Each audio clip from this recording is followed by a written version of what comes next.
na segunda epístola a Timóteo, diz que nos últimos dias o homem seria sem afeição natural.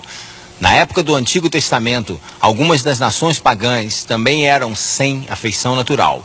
Tanto que era comum as mães fazerem o que a Bíblia descreve como fazer os seus filhos passarem pelo fogo.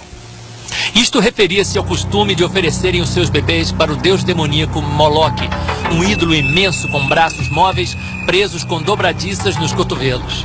A sua boca abria e fechava e havia um fogo enorme dentro dele.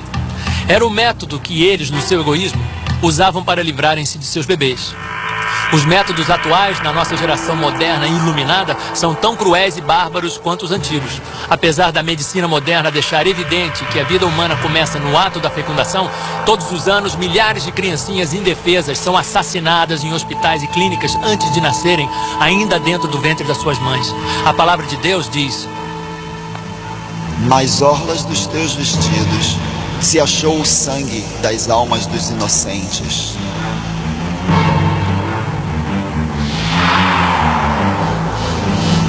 O aborto é uma indústria que gera 700 milhões de dólares por ano nos Estados Unidos. Todos os dias são abortados antes de nascerem uma média de 4.257 seres humanos nos Estados Unidos, ou seja, 1,5 milhão por ano. Há 2 abortos para cada 5 nascimentos no mundo. Na antiga União Soviética, uma mulher normal tem 4 abortos durante a sua vida. 90% das primeiras gestações são abortadas. Todos os anos, no mundo todo, 54 milhões de crianças são assassinadas dentro do ventre das mães. Apesar de algumas mães abortarem por razões justificadas, no geral, o aborto é um dos maiores pecados pelos quais Deus vai julgar esta última geração. Um outro é a sodomia. O livro do Gênesis relata detalhadamente como os homens de Sodoma tentaram molestar sexualmente os mensageiros angélicos enviados por Deus quando estes foram avisar Ló para fugir da cidade antes que ela fosse destruída.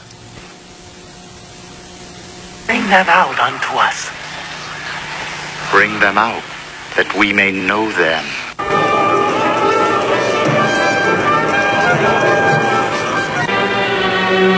A mesma coisa aconteceu nos dias de Ló. No dia em que Ló saiu de Sodoma, choveu do céu fogo e enxofre, e os consumiu a todos. Assim será no dia em que o Filho do Homem se manifestar. Jesus aqui estava dando uma outra ideia das condições e tendências do mundo logo antes da sua volta. Aumentaria a sodomia, ou seja, o homossexualismo masculino. Sem dúvida, os padrões de moralidade hoje são como nos dias de Ló, e iguais aos que prevaleciam em Sodoma e Gomorra.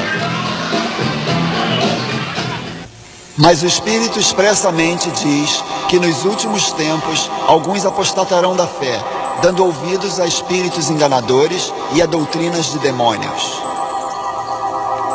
As escolas públicas dos Estados Unidos apostataram da fé quando, em 1963, proibiram oficialmente a Bíblia e a oração dentro das escolas. Agora, em milhares dessas escolas, uma das matérias que vale pontos é uma doutrina de demônios, a magia negra.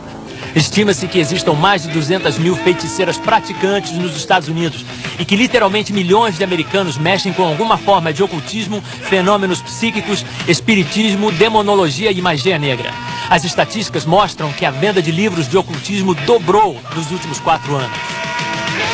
A magia negra hoje não é mais coisa que se faz às escondidas. Muitos vídeos de rock mostram abertamente a adoração a Satã e ao inferno, tudo completo com os símbolos, liturgia e rituais de magia negra. Milhões de jovens estão presos nas suas garras malévolas. Esses sons horrendos e de tormento estão literalmente enlouquecendo alguns jovens e aliciando-os para a dependência das drogas, para o suicídio, perversão e angústia infernal.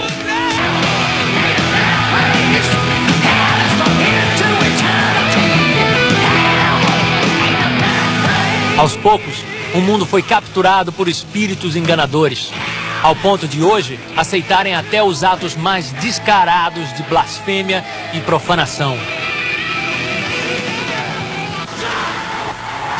No livro do Apocalipse, o apóstolo João previu que nos últimos dias o mundo se desviaria de Deus e adoraria e seguiria Satã. Para as gerações anteriores, tal profecia parecia impossível de ser cumprida, mas hoje não. Satanismo explícito tem sido considerado a subcultura de maior proliferação entre os adolescentes americanos. E o reavivamento da magia negra e o ocultismo é uma das religiões que mais cresce no mundo.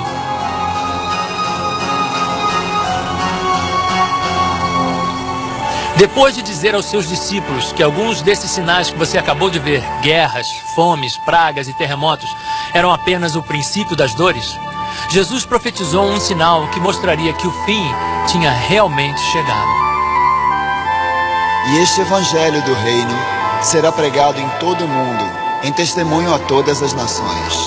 Então virá o fim. O Almanaque Cristão de 1990 relata que o Evangelho já foi pregado a mais de 4 bilhões de pessoas e que agora existem igrejas cristãs em todos os 250 países do mundo. Todos os anos são distribuídos aproximadamente 4 bilhões de folhetos do Evangelho no mundo e mais de 120 milhões de Bíblias. A Bíblia inteira, ou trechos dela, já foram traduzidos para 2.062 idiomas e 98% da população do mundo tem acesso a uma Bíblia.